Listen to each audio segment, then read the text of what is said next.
I had hoped that my life would go in the path I had laid out, but that was not to be. One day, I left work early from my job as a rising bank manager at a reputable bank. I won't name them here. And how stupid was I, considering it was our anniversary? It wasn't until my now ex-wife's boy toy and her were intertwined on my bed that I noticed the signals. I promised not to mention her name again, so let's call her, which, having a name, must be one of the 3 or 4. The 304s fit the shoe as well. Nerve to tell me to leave so they could be done.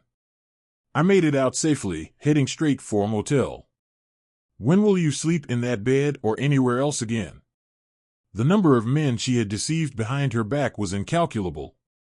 Let me tell you a little about our previous marriage before I continue. We were married fairly young, because that's what 2 naive kids do when they think they're in love. At that moment, I knew I loved her. I'm now wondering if she was ever truly in love with me. Anyway, our daughter was born a year after we were married. After 2 years, our son was born. I understand your thought process, they are not mine. I'm sorry to burst your bubble, but she has a haunting streak. Indeed, they are. A week after they left their mother, I had them tested. I was in my motel room, as I mentioned, and I paid with cash. I did not want the witch to be aware of my location. It would take me hours to pay off and cancel the damn thing if she searched online for the charge on our joint credit card. Due to the late hour of the day, I was limited in what I could do with my cash at the moment, so I knew I would need to move quickly once the sun rose tomorrow in order to secure what I had battled so hard for. I refused to give her any more money than what was required in the divorce settlement. Forgiveness is a joke, I wanted her to burn. And there I was, putting in calls and browsing the web to find the best divorce attorney the city had to offer. I made 6 figures, so money wasn't an issue. Besides, I had a promotion coming up, so I could afford to let my account suffer some damage. Being in the banking sector, I was also aware of all the ways to avoid having my money seized by the government. But that would have to wait until, assuming I went in, tomorrow when I walked into the office. While she was at work, I considered going home and gathering my belongings. I didn't give a damn if she saw that my belongings were missing. She tried calling me multiple times, as I know, but I never took her call. Then the text started coming in, telling me that it didn't matter if I didn't make a big deal out of it and that I could come home now that she had cleaned up. Was I not recognized by her?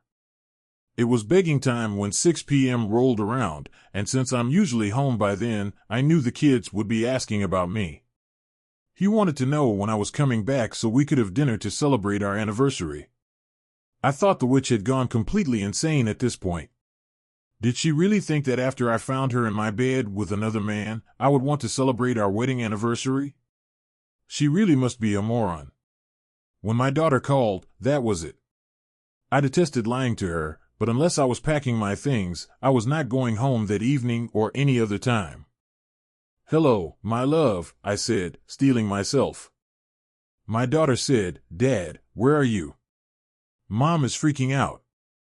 "Good," I said, figuring that either she was worried or couldn't find me. Both statements, I already told the kids about what a 304 she was, sounded reasonable. The witch's voice made me smile uncontrollably. "Sorry, baby, I had to take a business trip on very short notice. But do not worry, I am not alone. Do you remember Miss Tyler?" "Yeah, she was a lovely lady, but why are you on a business trip with Miss Tyler?" she said.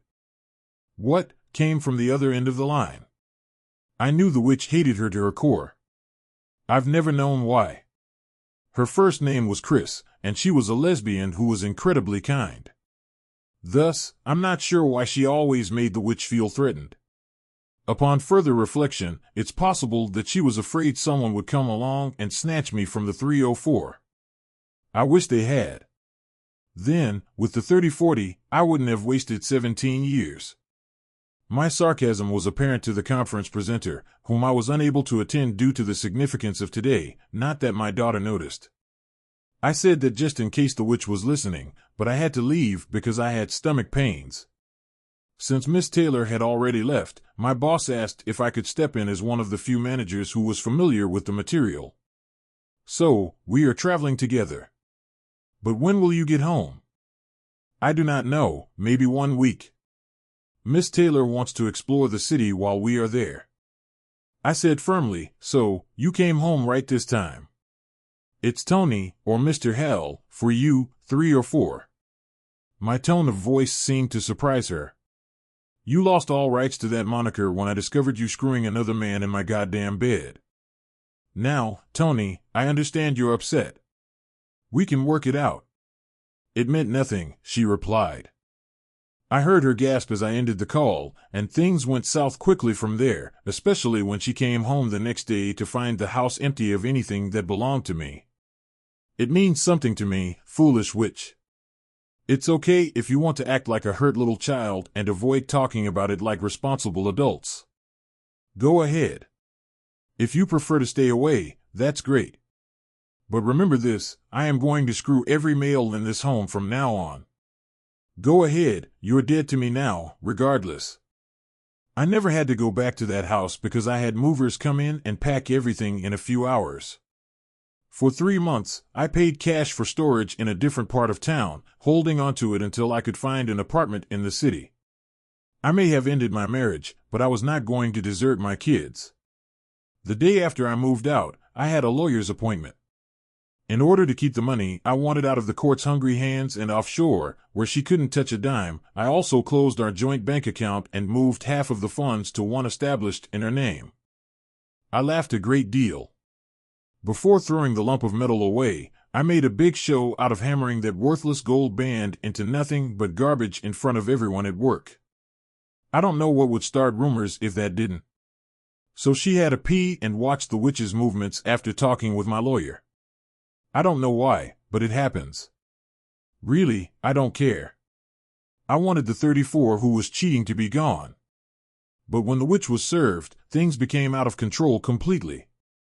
Wish I could have attended. The look on that 34-year-old's face must have been priceless. Admittedly, the attorneys are PI. I was a resentful scumsucker after learning some very juicy details. Hey, you should expect consequences if you mistreat a married woman. None of those guys, especially the witch's boss, who couldn't keep their tools in their pants, emerged with a single dime, based on what I heard later. I'd heard his wife had stolen $20 million from him. His wife was shrewd enough to obtain a prenuptial agreement with an infidelity clause, as far as I could tell. Even so, I laughed so hard that I rolled around on the ground. My kids were missing me. My attorney was managing my court-appointed visiting days, and the witch was getting in the way. I was not required to be present, but I overheard the judge threaten to lock up the witch for contempt of court if she learned of any more unaccounted-for visitations. The first visit and the ones after that did not go as planned. My kids held me responsible for our family's dissolution. I reassured them that it was their mother, not me, who ended our relationship.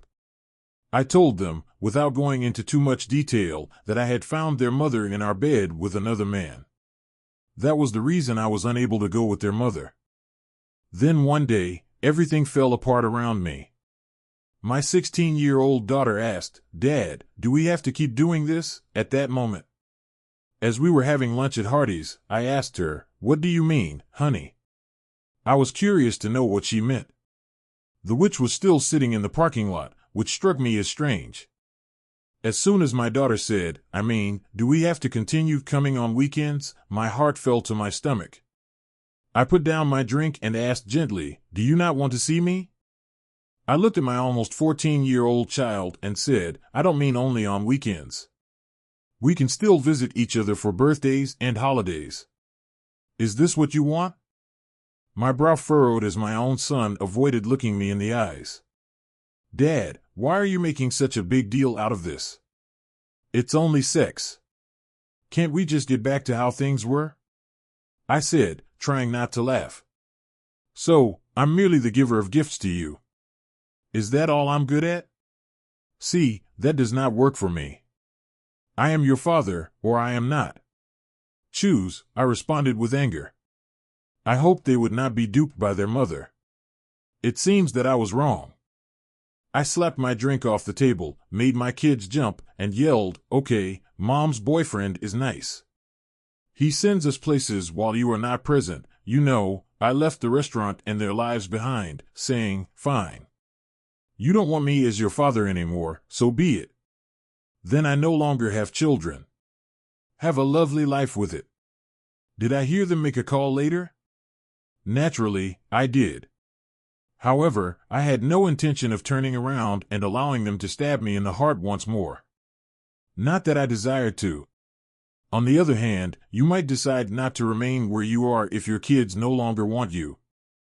Since I was disorganized, I brought those kids up. I attended each and every dull game. Why? For that is the nature of fathers. You wasted 17 years when we could have come to an agreement. When you allowed that jerk between your legs, I knew 3 or 4 of you did. So don't hold it against me. Furthermore, I refuse to put up with you continuing to be unfaithful to me in order to have a live-in nanny while you threw yourself out. My lawyer put her hand on my arm to stop me from doing something stupid, and I looked down. All right. I will admit I did. So what? I had a great time doing that, I said. My lawyer stood and gathered her documents, saying, "Miss Smith, we're not here for you to irritate my client. If that's all you're here for, I believe the meeting is ended and we'll see you in court." The only thing that went right was that no alimony was granted. All right, which side? The person who thought Slim Sucker had a crush on her and intended to wed him before the ink was dry.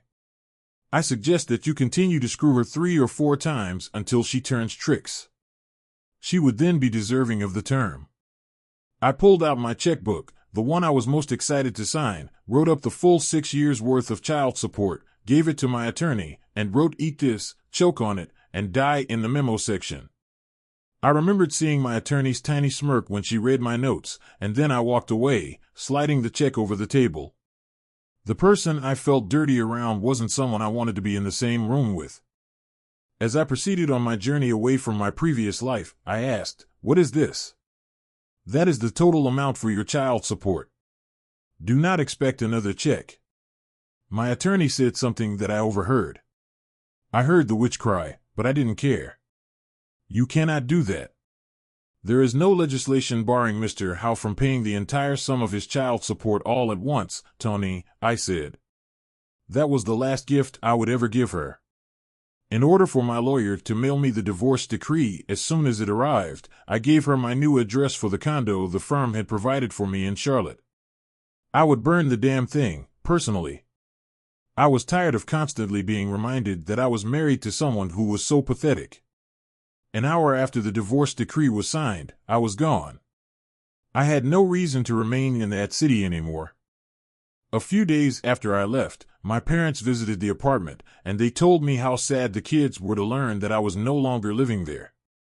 Though they might not want me as their parent anymore, they were still my children, so I would like to say that I wasn't worried. It seemed strange to me that they would go there at all. Maybe it was because they wanted to own up to their mistakes, or maybe it was because I hadn't returned their calls for more than 3 weeks. Either way, it was too late. The bed was made. They did beg me to talk to them or at least give them my new phone number, which I had changed the moment I left the city, but it was time to move on with my life. I politely declined, stating that I didn't want this and that they did. Even though it hurts my heart, it was time for them to understand that their actions have serious consequences. I'm 44 now, 7 years later. Even my wife acknowledges that I was a bitter asshole during my first 2 years in Charlotte. I had no social life during those years because I had moved to my new location without a wife or kids. I gave my work my whole attention. Since I had no social life, I went to the gym as well. Yes, I gained a little weight, but I put my family first, or rather, I did, before going to the gym. How stupid was it to think about the result? After my second year there, I met Catalina, my second wife. She had the audacity to enter my office and insist that I remove the object that was stuck in my butt. The woman's haughtiness made me laugh so hard that I nearly toppled over my chair. Catalina was someone I had seen briefly earlier in the building, so feel free to laugh and smile along with her. Catalina's voice became exotic and seductive. I think she knows that I was enamored with her, even though I will never tell her this. Really, that is not how anyone has ever spoken to me at work. I had an atmosphere around me that said, piss off and die, but here was this 5 feet 1 inch Hispanic woman who couldn't weigh more than 100 pounds, dripping wet, and mouthing off to the regional boss of the company's banking division. Catalina has silky ebony hair that is as soft as silk. Her beautiful brown eyes never contained any anger, not like-minded at the time. Her plump lips called for a kiss. I tried to make things professional, though my eyes ignored my brain's command as they examined her small physique, and I liked what I saw. Tony, how I presented myself after rising from my seat, Catalina Rodriguez. She returned the welcome with a sparkling smile. So at the age of 39, I began to rebuild my life. Do not get the incorrect impression, Catalina didn't immediately jump into my arms. It took me 3 months to establish a connection with her before she even considered going on a date with me. She learned about my story and what led me to Charlotte, just as I had with her. People who claim to love you appear to be your deadliest foes, capable of causing the most damage. Given that she had caught her then-fiancé in bed with another man, it took me back a bit. However, cheating is cheating, regardless of gender. I felt for her, but I attempted to reassure her that she found out right away, rather than 17 years later, as I did. Gradually, I no longer felt angry. I confirmed with HR that Catalina and I dating would not cause any issues, which it would not, seeing as she was in a separate department. On our 4th date, we finally had sex. Not that I didn't want to do it sooner before that, however, Catalina was hesitant to get connected with a man again. I cannot blame her. It took me 2 years to trust a lady again. Dating Catalina was a very different experience than dating the witch. When the topic of children came up, I was mute. She could tell I was holding something back. She does ambush me at the most inconvenient times, like when she asked me why I wouldn't talk about children as she was writing me quickly, and I loved it. They have disowned me. I looked aside. Even after so much time had passed, the pain remained. What she was clearly taken aback, it was not something her family members would have done. Catalina comes from an extremely close-knit family. By then, I'd met them. They were a wonderful group of folks, despite the fact that I knew. They were talking about me in Spanish.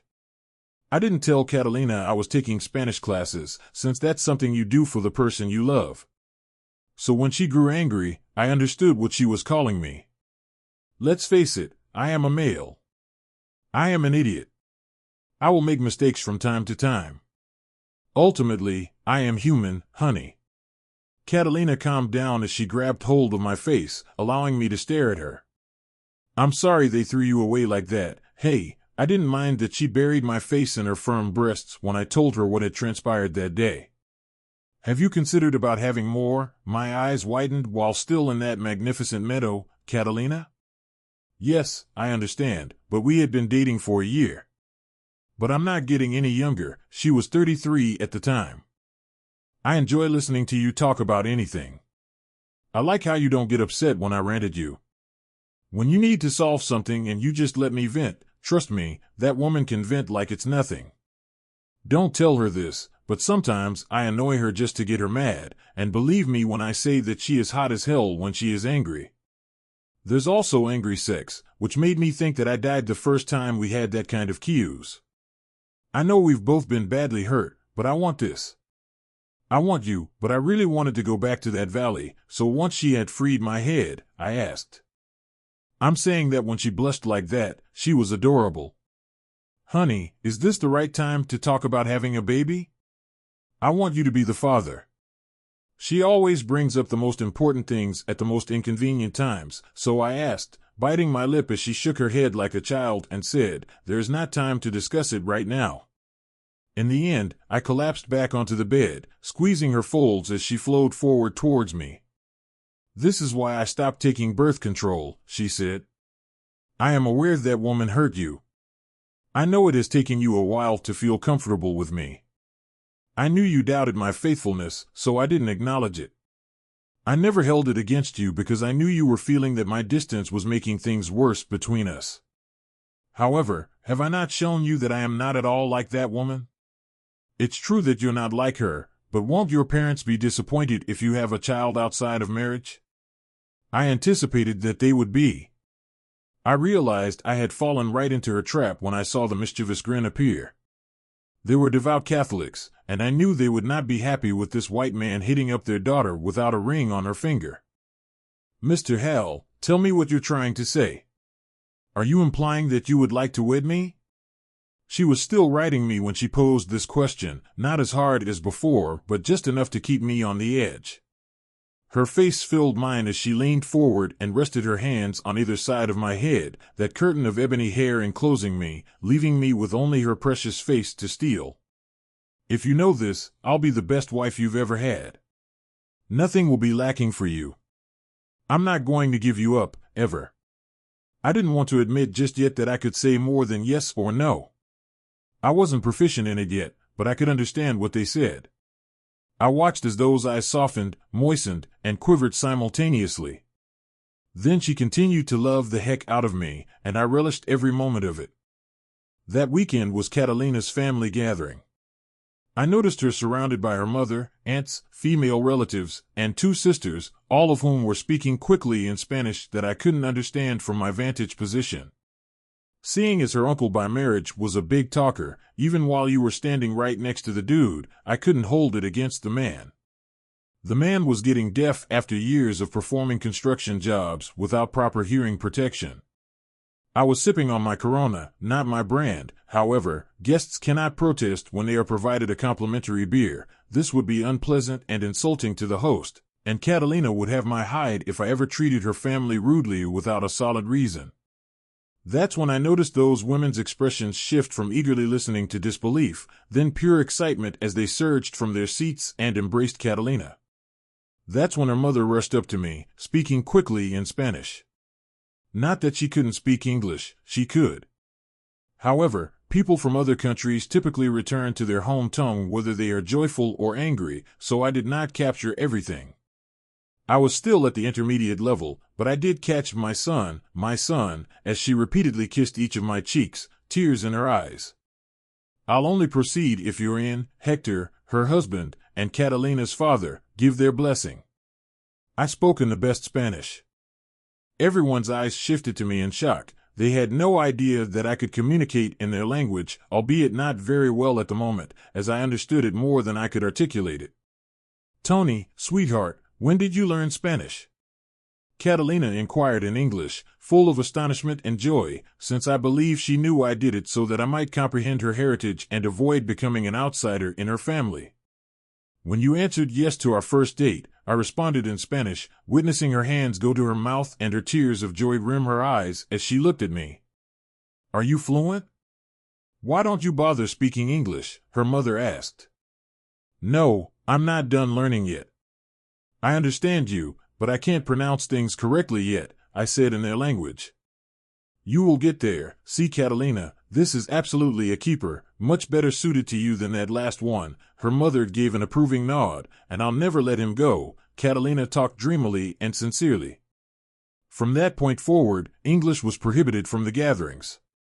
They could also assist me in improving my Spanish. Catalina took her lessons to a whole new level. I believe that if Catalina taught me at school, learning another language would be easier. However, given how Catalina's lessons were taught in her bedroom, I don't think her method would be appropriate for school. Trust me, I learned a whole new set of curse words that I'll enjoy using. When it came time to tell my folks that I was getting remarried, I dreaded returning to that city after 3.5 years. If my daughter attended college, I was confident she would be there after what happened. I did not invite my children, but they did choose a side. They did not want me in their life. Why should I include them in mine? What nobody knew at the moment was that Catalina was already a month pregnant. We spent our honeymoon on a cruise line.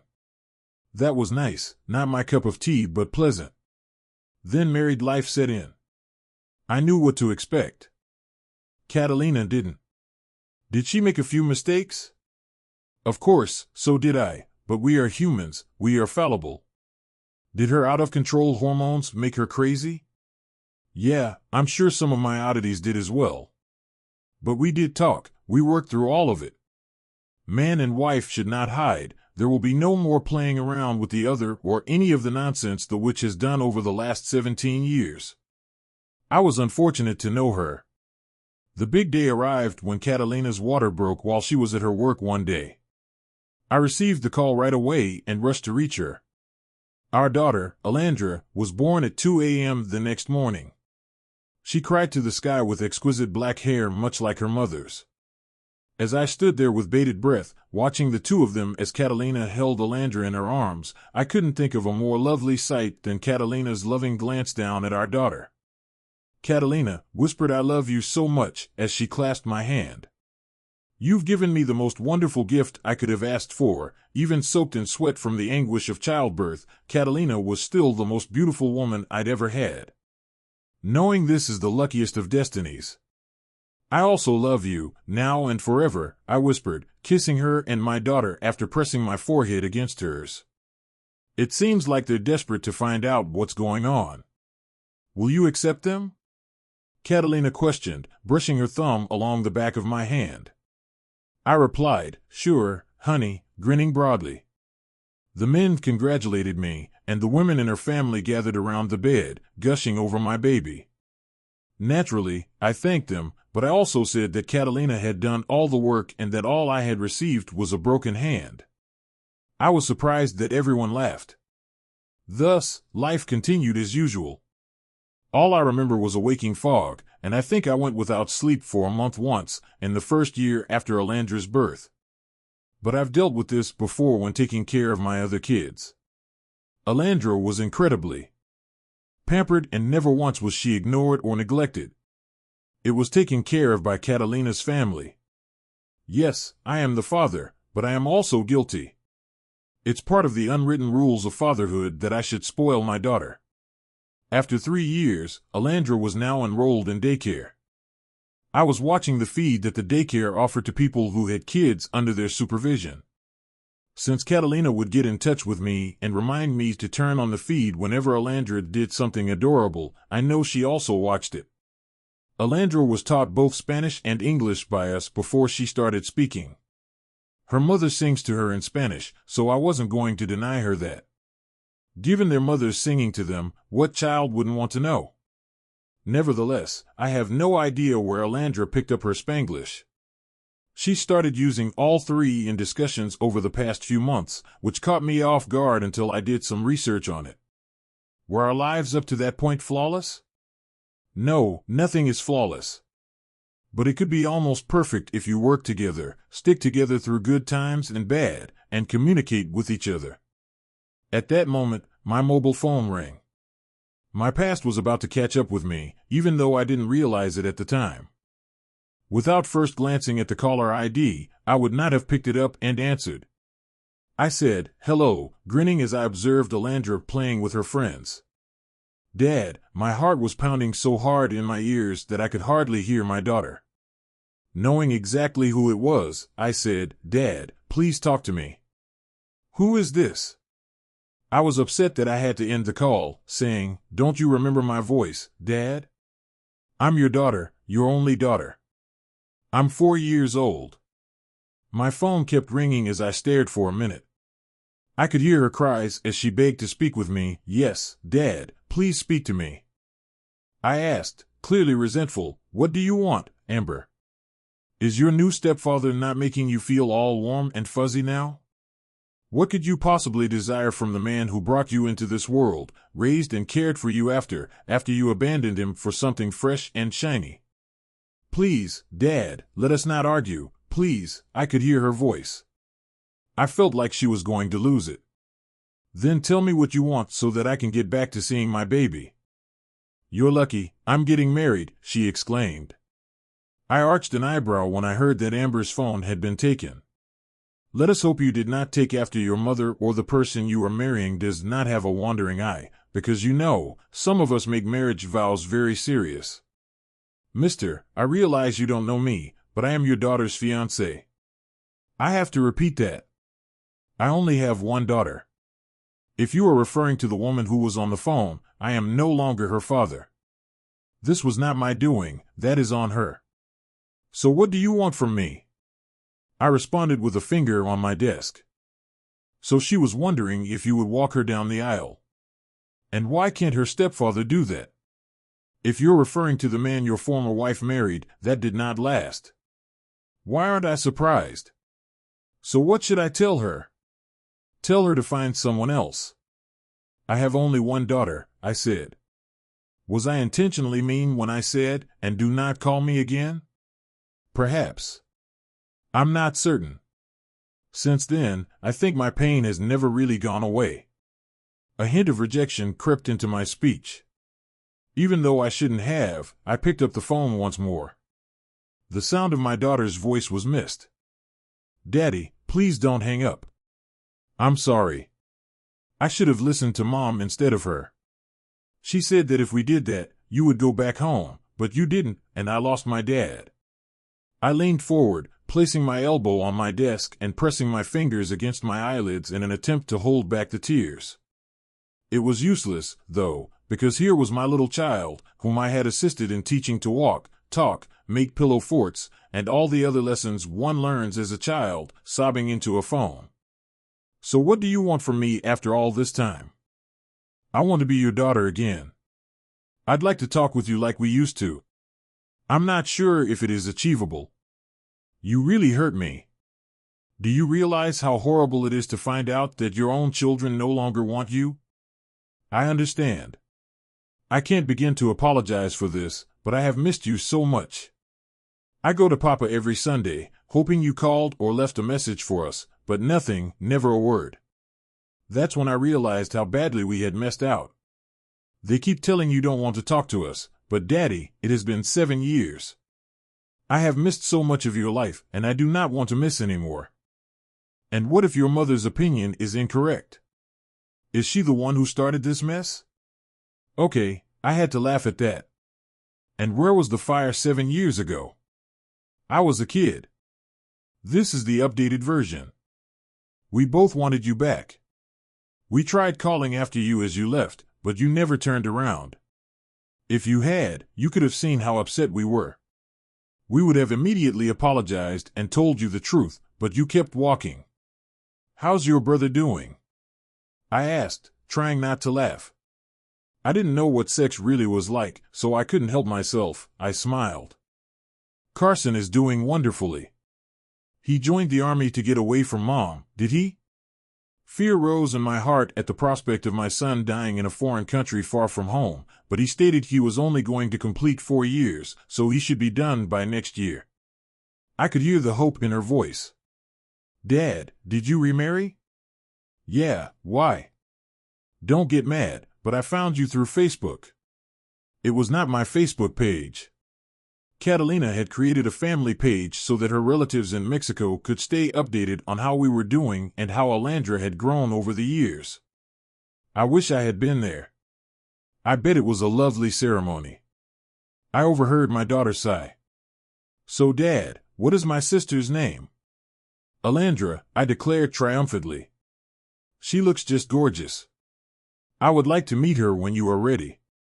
There is no pressure. My daughter's voice was filled with worry that if she pressed the issue, it might be the last time she heard from me. To be honest, I couldn't say anything about the matter. I was conflicted at the moment. Dad, I want you to meet David. He is a good dude. Is it okay if we come to see you? We pledge not to impose on you or your new family. I genuinely want to get to know them. I do not know. I'll have to address this with Catalina.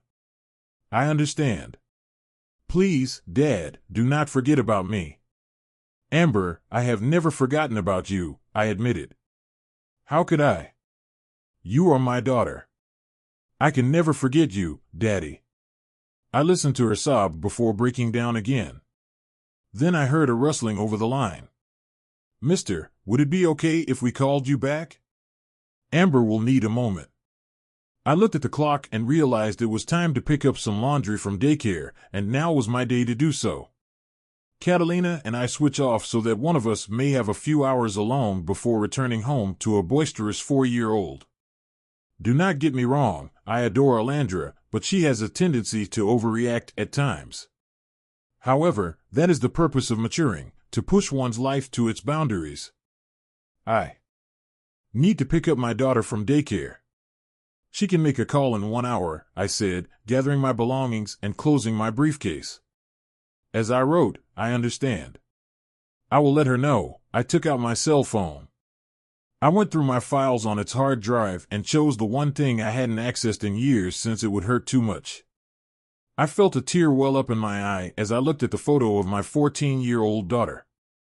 As the pad of my thumb slid down my daughter's face, I filled my screen with thoughts of how my life may have turned out if I had turned around that day in the restaurant.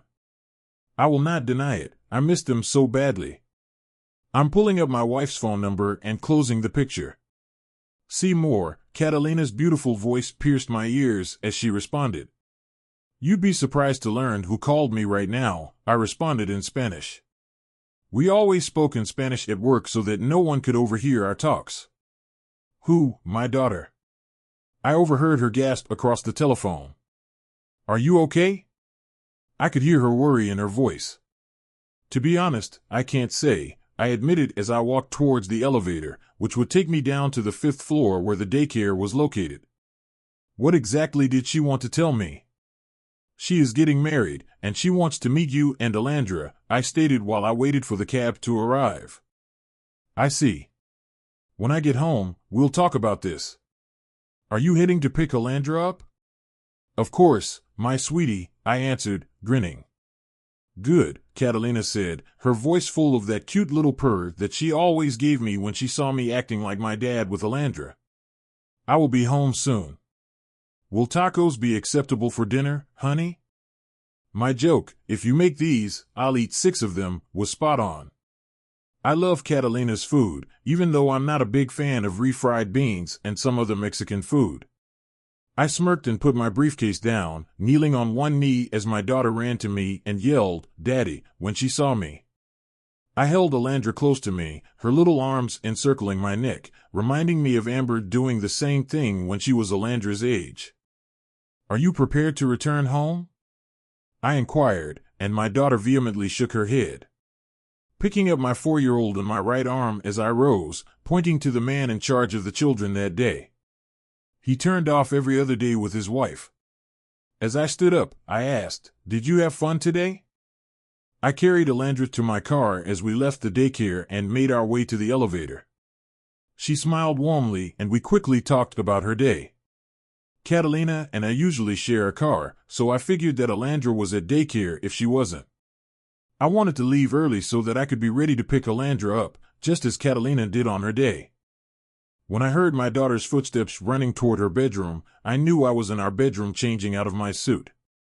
Go put your things away, honey, I ordered as we entered the 3-bedroom condo Catalina and I had bought after returning from our honeymoon. The one the company had given us was not big enough to accommodate our needs after Alandra was born. Hello, I replied, letting my t-shirt slide down my chest. I put Carson on a 3-way call with us, Dad. When chasing a 4-year-old, comfortable clothing is essential. My lip trembled at hearing my son's voice. I hope that's acceptable. When I told him I had reached you, he also wanted to speak with you.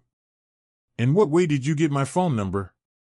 Alandra was sitting in her little chair at the coffee table with her coloring books and crayons before her, I asked as I made my way back outside to the living room. Then, I went into the kitchen, took out Alandra's favorite cup from the cabinet, poured her a glass of apple juice, screwed on the lid, and put a straw through the hole so that it would sit on top of the lid and prevent spills in the unlikely event that Alandra knocks it over. Ashley chirped with that toothy, loving smile, kind puppy, as I laid Alandra's drink in front of her. Here you go, honey, I whispered lovingly. Dad, who was that? Another mother asked, glancing at Alandra's cheeks that burned like her mother's did. Carson questioned, puzzled. I told them, sincerely, my daughter, as I collapsed onto the couch. Your baby sister, I said, observing my daughter's head snap up at the puppy. Do I have a brother? Alandra asked inquiringly, converting to English as usual. My daughter jumped out of her seat and raced around the table, so I just went with it, I said, nodding and grinning. Like a sister, she said, climbing into my lap. Poppy, I'd like to hear too, Alandra said, her doll-like eyes gazing up at me. I'm putting my phone on speaker and lowering it. Okay, honey, I say. Carson, Amber, I'd like you to meet your sister, Alandra. Hello, I reassure her, massaging her back. Hola, Alandra yells excitedly as she hops on my leg. I told her, English, honey, they don't speak Spanish, and noticed that she nodded in understanding. Hello, little sister, I'm your bigger sister, Amber said in a trembling voice. Hey, where are you now? Do you happen to be here? Are you near each other? Are you going to visit? As usual, Alandra spoke quickly when she was excited. I'm in California right now, but I really want to meet you, Carson said, sounding somewhat overwhelmed. That would be difficult for me, little sister, I said, trying to keep my emotions in check. Amber informed me you had joined the army. I did, needing to get away from Mom because things were getting worse after you left. I will inform you later. No, don't. What happened to her doesn't matter to me. I would rather leave it at that. That is the past. I hope I can, only if you are fine with it, my son said. I realize I said something cruel to you that day. I replied angrily. Okay. I heard my son sniff. Dad, I've heard you got married again. I said with pride. I did, and she is the most amazing woman you will ever meet. That is why I have hated myself for the last 7 years. Are you going to pardon me? With regret in my voice, I said, I think we all handled that day really badly. I was really hurt, but I let my feelings get the better of me, he replied. I recognize that, Dad, and we truly regret for that. Can we, however, make an effort to mend the friendship that we inadvertently destroyed? My son inquired. Amber answered, but first, answer my question. I know, David, and I would want to be a part of your lives. They said they had been waiting to give it to us, but you always said no, which was correct, I told my son, explaining that I had noticed it one day at Papa's while assisting them in cleaning out a room. Amber, I nodded, Alandra said, glancing at me and muttered something about whether or not she had said it correctly. Alandra, where do you live? In Dad's former hometown. I've never left Kansas City, honey. I will show you later, I said. I said to Alandra, Poppy, when can I see my brothers and sisters, as she looked at me bewildered. My son said, this surprised me. I didn't think she would ask that. Carson asked, puzzled, Dad, why is she calling you Poppy? Because she is half Latina, and Poppy signifies father, daddy, depending on the context, I said. My son's voice betrayed disbelief. Really? Did you marry a Latino woman? My daughter giggled as I tickled her. I did. It was the best decision I have ever made. Otherwise, I would not have this tiny munchkin, I said. Poppy, please stop, Alandra retorted in between laughs. Thus, we conversed while we sat there, counting down the minutes from 10 to 20, then an hour, and finally 2, before Carson had to bid us goodbye and head off to his duty station. It was decided that Carson could give a call after he got off work. After we said our tearful goodbyes, Alandra was left kneeling on the couch between my legs, my chin resting on her left shoulder as she leaned against my chest. Amber then departed. Together, we took a picture, which we sent to them both. Then my son sent us a picture of himself in his uniform and texted me his phone number. My boy did look good in that, I must say. I felt a lot of pride for him. I was nervous, but I was also very proud of my son. Putting your life in danger requires a lot of guts, even if all he did was avoid his mother. Next was the picture of David and Amber holding hands. My daughter was having trouble holding back her tears. How my child had become so beautiful in my absence. I hate that I didn't spend these years with them, but it's over. There is nothing we can do about it, but keep moving forward and try to make up for lost time. That evening, Catalina arrived at precisely 5:30, as was her usual routine. Forget about her skulking away like the witch did for a long time. It's honesty that feeds her, not Catalina. I was aware that her family would reject her if she broke the terms of her marriage, not that she ever would. That's how much my trust in Catalina is in comparison to the 17-year nightmare. It's odd how in the past, the warning signals go unnoticed until it's too late. Catalina cuddled up to our daughter and said, "Amore ti Renato," sliding into my lap. Her favorite phrase to say to me when we were apart for a long time was "my darling." You have been missed. I kissed those lips and added, I also have a tie.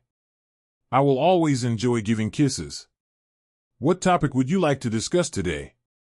Catalina caressed my chest and murmured in my ear. Whether the inky darkness overtook me in love, she could tell how broken my heart was at that precise moment. Catalina said to our daughter, "While your father and I are talking, why don't you switch on your cartoons?"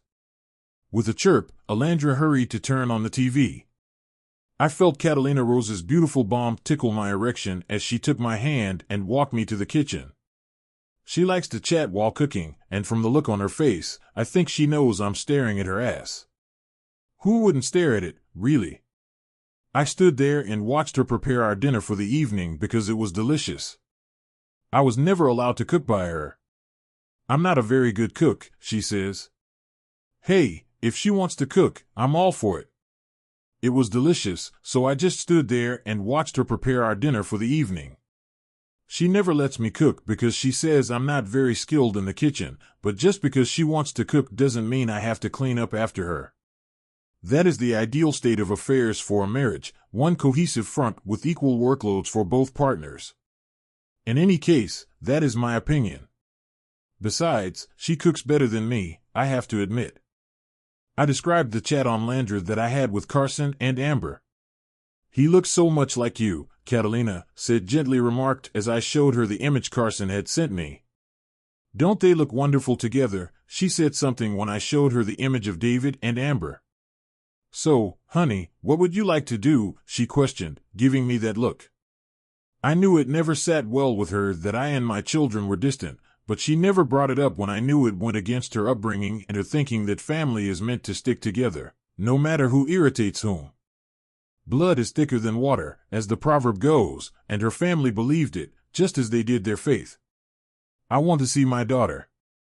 I want to see my son. Hell, all I want is to hold them again. When Catalina started smiling, I raised an eyebrow. It's about time, Catalina murmured, putting her arms around me and kissing my lips. I understand that it will take some time for the three of you to regain your footing, but I will be with you. I am your wife, and I would never abandon you, she replied in a loving tone as she looked up at me. So, are you ready to become the mother of 2 more children? When I inquired, Catalina simply nodded vehemently. Catalina came from a huge family, so I knew she wanted more children. We were waiting for Aura to be accepted into kindergarten before trying again. That way, Catalina would not be encumbered with a 4-year-old underfoot during her pregnancy. Now, you call that your daughter? I would like to speak with her and establish a date for their visit, Catalina said this while caressing my chest. Amber, do you use video calling on your phone? I texted her dad. I didn't expect you to contact me so fast. No, not on my phone, but my laptop does. Why? Go grab it, someone wants to talk with you, I responded back, giving her my Skype ID, which I used to communicate with Alandra whenever I had to travel out of town for work. Who? Catalina asked. Okay, wait. Do not go anyplace. Of course, she's excited, she gets to see her papi, Catalina stated in a loving tone as she caressed my cheek after I showed her Amber's SMS. Relax, it will be okay. She soothed me when she realized how terrified I was to see my daughter after 7 years away. When the Skype ringtone played, Dad! Amber exclaimed happily as our lines connected. Hello, honey, I greeted. I couldn't help it, I smiled as I looked at my now 23-year-old daughter. She wasn't the only one struggling not to cry at that point, leaning against the counter close to the stove so that my phone could photograph both of us. Amber, meet Catalina. Catalina, meet Amber, my eldest daughter. I mentioned this when introducing them. Hello, Catalina stated. She exuded warmth instinctively. Hello, Amber spoke with a shaking voice. It's okay to cry. This is a wonderful occasion, so if you have to, do not let me stop you, Catalina said in a motherly voice. You must be David, she spoke as we watched Amber's fiancé slip down beside her and wrap his arm around her, tears of joy streaming down her cheeks as she stared at me. I am. It's good to meet both of you, David spoke cordially.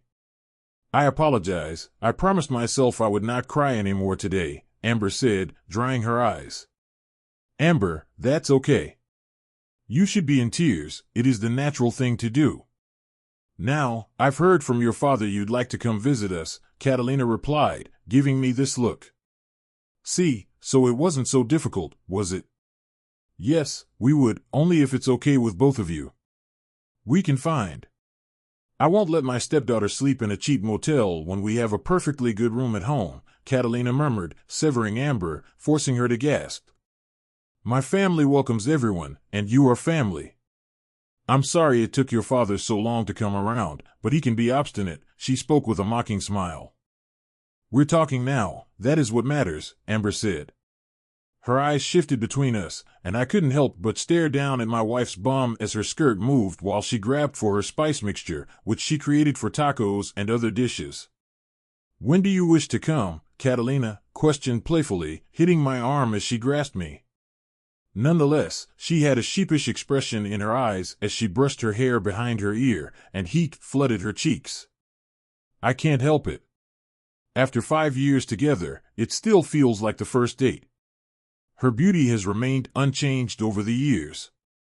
Not this weekend, but the next, we are free to fly in for a few. No, Catalina was not having it. You must spend a week with us. How else will we get to know each other? It cannot be done in 2 days, she stated in a motherly tone. When is the wedding? March 16th next year? David supplied. Whom does Alandre have anything scheduled for the next 3 weeks? Catalina inquired, knowing full well that I would recall anything from memory. No, there is nothing. Then you fly in on that Saturday and remain until the following Sunday. You are a member of this family and will be joining it soon. You need to meet the rest of your family, Catalina spoke as she stirred the sizzling pork and onion mixture with green peppers. She prefers the heat. I can't stomach that much heat, so she simply adds jalapeno and bell peppers to reduce the spiciness. Dad, are you okay with this? I could tell Amber was worried as she waited for my response. I am. I want to see you, honey. I've missed you so much, I said honestly. And I missed you too, Amber said, trying not to let her emotions overwhelm her. David, can we? Of course, baby, do whatever you want. I hate to say that father loves a person when he's dating his daughter, but David seems to be a great guy. We'll just have to request the time. Do you two work together? I asked with an arched brow. We do. I got a job as a pharmacy technician, and David manages the store where I work, Amber replied. I noticed my daughter's adoring expression as she looked at David. Not chastised him, remember we met at work too, Catalina remarked with a sultry little smirk. Did you, Amber? Inquired, introspective. It's inappropriate to tell this story in front of a toddler, I said, hearing my daughter's feet rush towards us. Mama, can I have some more juice? Alandra asked, raising her glass. Of course, Mia said, wiping her hands on the dish towel hanging from the oven door handle. Poppy, who are you speaking to? Alandra inquired, looking up at me and my phone. Your sister, I responded, smiling down at my daughter. Really? Alandra gave a high-pitched shriek. She waved excitedly as she hopped on her feet. Hello, Alandra, it's good to see you, Amber remarked pleasantly. You look stunning. Are you planning to visit? Alandra inquired again. Very soon, thank you. You are adorable, Amber nodded. I know, Alandra smiled as she swooned. Alandra, why don't you go back and watch your show while we figure this out? Catalina spoke in a warm, motherly tone as she bent down to deliver Alandra her drink. Bye, big sister, Alandra waved at my phone before returning to her cartoons. That's what I assumed she was doing, only to have Alandra rush back into the kitchen 10 minutes later with a drawing she had just created. Look, Poppy, she exclaimed eagerly, holding up a picture of 5 badly drawn stick people standing under a blue sun. What do you have there, Cito? I inquired as Catalina turned to look at it as well. A photo of all of us, Alandra spoke boldly. That's you, Mama, my brother and sister, and that's me, Alandra continued, pointing to each figure in the image. But why the blue sun? Because it's pretty, Alandra responded, as if it were a rational response, which it very likely was for her. I wouldn't critique my daughter's artwork, that would be unbecoming of me as a father. So, shouldn't we put it on the fridge for your sister to see when she arrives? I inquired, and Alandra nodded vehemently. Go ahead, let your Poppy and I complete our conversation with your sister, Catalina said, ushering Alandra out of the kitchen after she had hung the photo on the fridge door. Okay, dinner is nearly ready. We must say our goodbyes for the time being. It was a pleasure meeting you. I have wanted to ever since your father informed me about you too, but you know how stubborn your father can be. Amber giggled at what Catalina said. You two have a good night and please do not hesitate to contact us. We will. Bye, Dad, I love you. We'll call when we hear more about our vacation, Amber murmured, placing her fingers to her lips and delicately stroking the screen of her laptop. Now the gorgeous father must arrange the table, Catalina remarked, giving me the expression I knew meant one thing: I was so screwed tonight. God, those tacos were wonderful. I paid for that night by leading Alandra to her bedroom. I looked back at my wife, who sauntered seductively to the bedroom on the opposite side of the condo, watching her reach back and carefully lower the zipper on her skirt, allowing it to cascade down her legs and pull on the floor, revealing that hard, apple-shaped bulge. Her black thong separated her bum cheeks. I felt my manhood rouse as I imagined what she would be doing while I read Alandra a bedtime tale, which was the longest 20 minutes of anticipation I'd ever had. Knowing my hot wife was only over the street getting ready for tonight's event and smelling the pleasant aroma she always wore as she prepared for our night, mostly nighttime lovemaking.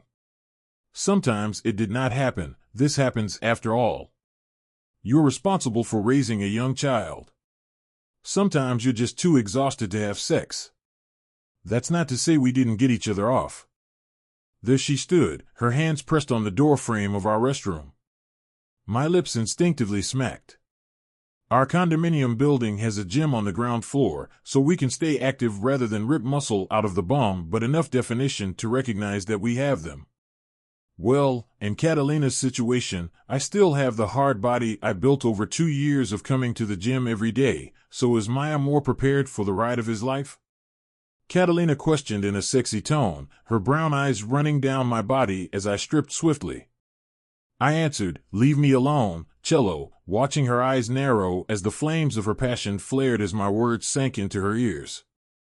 Heaven, Catalina mused as her index finger pressed against the center of my chest as I went backward to the bed, only to have my legs buckle and drop me down its surface. Have you met you? I inquired with a cheeky grin.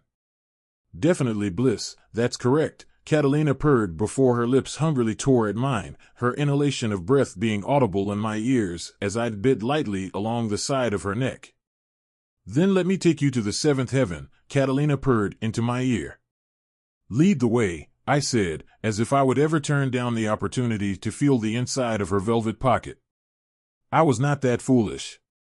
Her eyes were usually warm and seductive when we were having sex. She told me that only I was on her thoughts and would always be as she slid from my lap and onto the bed. I observed how her predatory eyes were fixed on me while she focused on her prey. You may just enjoy it while this angel transports you to the hereafter, she said. When Alandra was staying at her grandparents' place, she looked up at me with those love-filled eyes that Chiron had. That method helped me acquire a lot of new vocabulary, but not that night. No, that night it was only the faint murmurs of two people in love saying sweet nothings to each other. Life, as it usually does, moves forward. Carson did call the following day, which I didn't mind. I apologized for not doing so that night, seeing as he forgot it would be 11 p.m. on the East Coast when he got off duty. He did not want to call so late and wake up Alandra, which I understand. If Alandra is awakened too early from her nap, she finds it difficult to fall back asleep. By the time we hung up the phone, it had been 2 hours and I still hadn't done anything at work. However, as the boss I could get away with it. After 2 weeks of Alandra asking when her sibling would arrive, I was starting to get annoyed. Well, she is 4 years old, so it sort of came with the territory. So when Amber and David's flight arrived, I kissed my wife and snuck out of our condo early in the morning. Catalina wanted to accompany us. However, waking Alandra up at 5 a.m. on a Saturday was like asking someone to separate the Red Sea. Impossible. I was a nervous wreck the entire journey to Charlotte Douglas Airport, waiting for my daughter's aircraft to arrive. My gaze never left the arrival board as I paced. I observed the TSA agents looking at me, however, they never approached. Then, a time occurred. My gaze caught on Amber as she and David made their way through the crowd. I watched the men nod before Amber bolted into a run and raced towards me. "Dad!" Amber shouted with delight as she ran towards me with outstretched arms. I noticed tears gleaming in the airport lights as they streamed down her face. "Dad!" Her cry was muted since her face was buried in my chest while she embraced me tightly. I admit that I hugged her hard. Straight back. After all, it was the first time I'd seen my grown daughter in 7 years. I was not going to let her go. People looked at us, I didn't care. We remained like this for 5 long minutes. I noticed David standing there patiently watching us. He had to be 6 feet 1 inch since he was taller than I was. I was 6 feet tall. His dark hair was well trimmed and brushed. It showed me that he cared about the image he projected to the world, rather than the messy hair of her previous girlfriends. I remembered his clean-shaven face had a bluish tint to it. While his clothing was not formal, they did show that he tried to impress me. "Dad, I'd like for you to meet David," Amber replied, wrapping her arm around her fiancé.